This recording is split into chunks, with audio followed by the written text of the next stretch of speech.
So yan mga boss, so kadugtong do sa unang video natin. So ito na yung update. So nakita na natin dito yung yung leak. Ayan o. So yan, gas-gas yung pinakailalim kasi tumama siya dito. Ayan o. Ayan, kita nyo bumubula. Ayan o. Sirip po mga boss.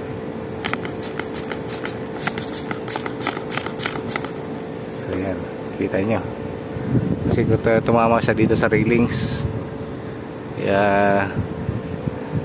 nagkaroon ng leak. Ang laki ng leak dito sa ilalim, masgas kasi.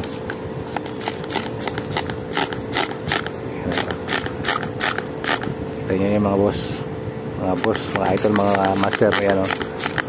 Ayan o. So yan, hinangin natin ito mamaya.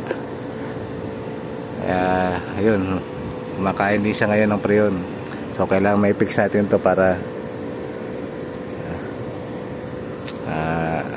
ma-address natin yung problema ng pagkain ng preyon.